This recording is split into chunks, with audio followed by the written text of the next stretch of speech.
Once again, Beyond the Gates shocks its audience to the core.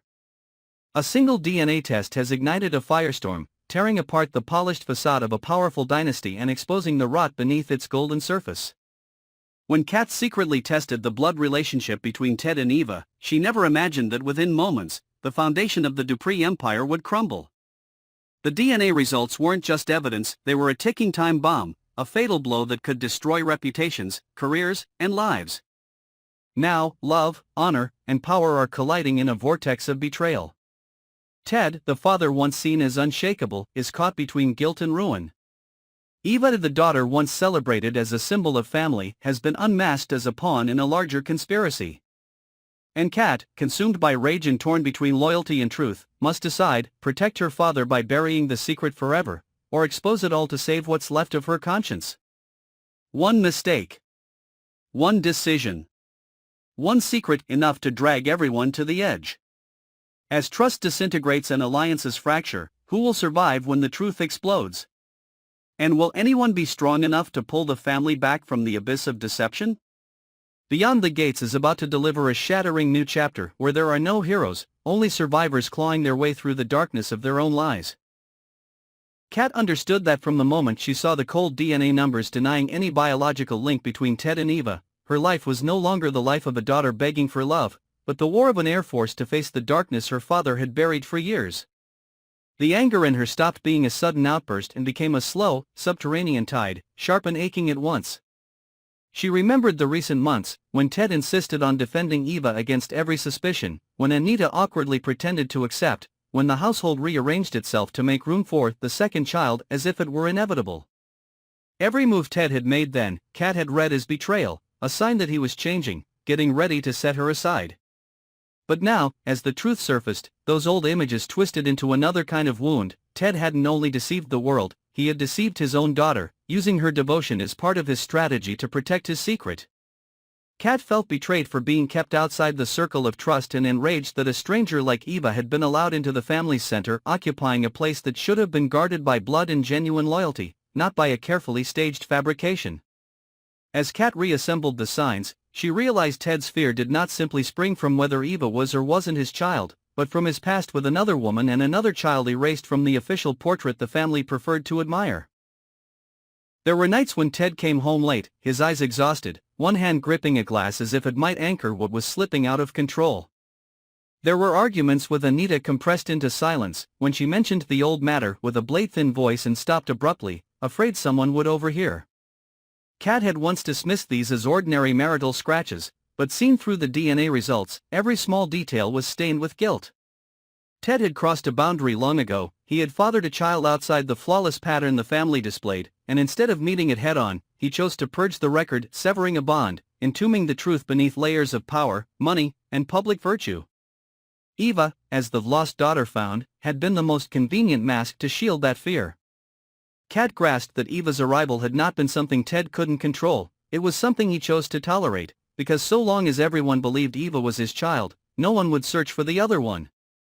That calculation deepened Kat's anger. She had not only been lied to, she had been turned into a piece of the cover, forced to share her place with someone who did not belong to their bloodline.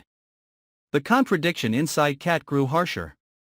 One part of her still saw Ted as the father who lifted her after every fall, who gave her chances, power, a name.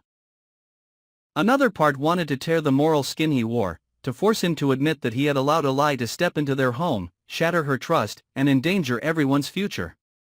She felt betrayed by the one she believed would always stand with her, and that feeling dried up her patience. She shifted from defense to offense. The first target was Eva, because Eva was not just the intruder, she was the hinge between the family and some force working in the shadows.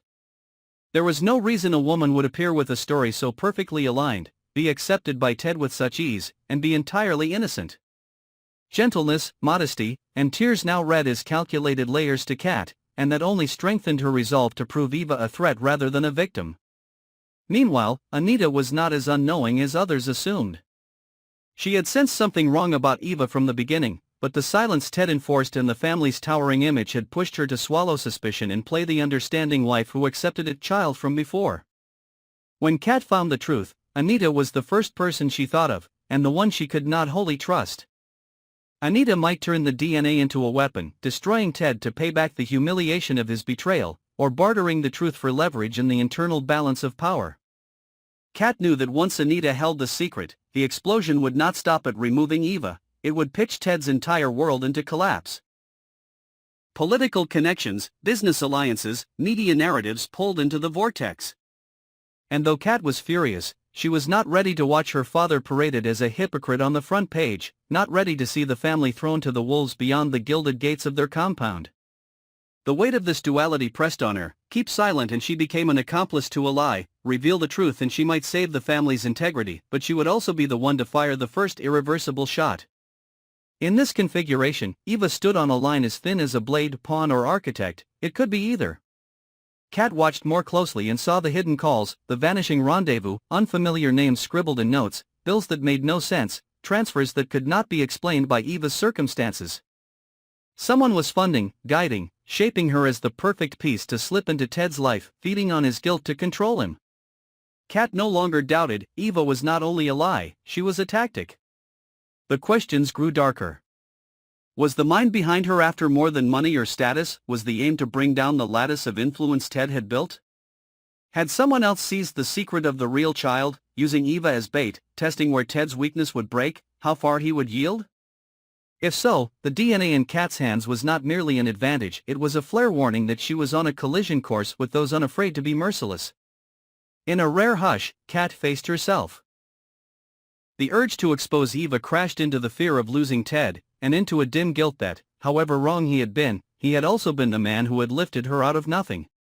She stood at the web's center, where every choice drew blood. If she made it public now, Eva would fall, and those behind her would either surface or strike harder. Ted would be forced to answer for the erased child. Anita would never forgive. The family would split. Outside enemies would finally have their opening. If she buried the truth to protect Ted, she would live with a fiction, keep watching Eva act the daughter, and risk the day when Eva or her backers moved first, turning the narrative of the child denied into a legal and media chokehold. The more Kat thought, the more she was pushed toward a threshold where every road was stained. The struggle became architecture in her mind. She was done being the wounded child, she started building a counter-strategy from the very truth Ted had tried to smother. She turned to off-grid sources, combing old files, ambiguous charitable funds, masked stock transfers, legal retainers with redacted names, seeking any trace of payments Ted might have made to a woman, a child, a settlement years ago. She matched the dates of Ted's business trips with odd disturbances beyond the family's line of sight. She uncovered hidden accounts, recurrent payments disguised as corporate costs, unfamiliar names appearing and vanishing in internal records. Each step toward identifying the real child pulled her deeper, both terrified and compelled. The instant she confirmed who that child was, whether alive or gone, she could never pretend ignorance again. And if others were after the same destination, the confrontation would be inevitable. The danger lay in the numbers. Kat was not the only player. Rivals in politics, business, and media had long hovered, hungry for a breach big enough to expose the family's underbelly. Eva might be an extension of one of them, or worse, a piece staged by someone once close, now intent on vengeance. Kat began to wonder whether anyone inside had known this truth for years, silent, complicit, leveraging Ted's fear for private gain. Was Anita truly in the dark, or had she quietly let the story drift toward an outcome favorable to her? Was Eva a random choice, or did she carry real blood ties to someone else far more consequential than Ted? Was the erased child closer than they imagined, nearby, in the same city, within the same network, waiting for a moment to reclaim a name in the cruelest way? In this war map, Kat revised what it meant to save Ted.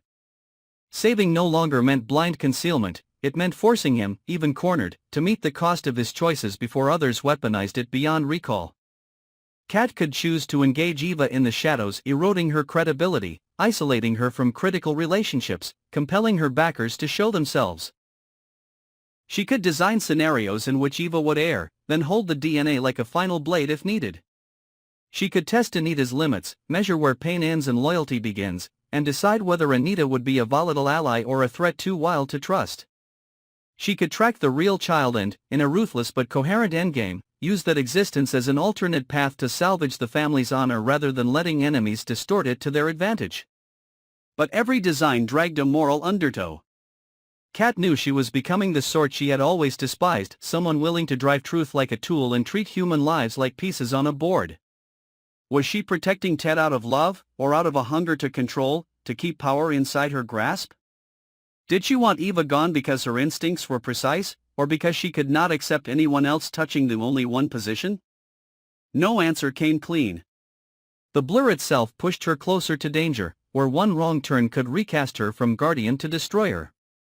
When night sank over the compound, soft lights on manicured streets, high walls guarding every secret, Kat understood that innocence had long left the story. Ted had chosen deception to protect himself. Anita had chosen silence to keep balance. Eva had chosen to step in with a suspicious origin. And she, now, was choosing to hold a truth sharp enough to drop everyone over the edge. The question was no longer whether to act, but how, and when, and what price to accept. Would Kat unveil the DNA and unmask Eva, forcing Ted to face the erased child before someone else struck first? Or would she keep Eva contained inside a pressure game, flushing out the force that sponsored her and reassembling the family's power under rules of her own? Would protecting Ted save him, or merely prolong the lie until it detonated beyond control? And when the last veil finally fell, who would still be standing, and who would be sacrificed as the unavoidable price for years of secrecy, betrayal, and calculation? These questions hung like a suspended blade over all of them, promising a moment that could not be escaped, when every scheme must settle its debts and no one could run from the choices they had sown.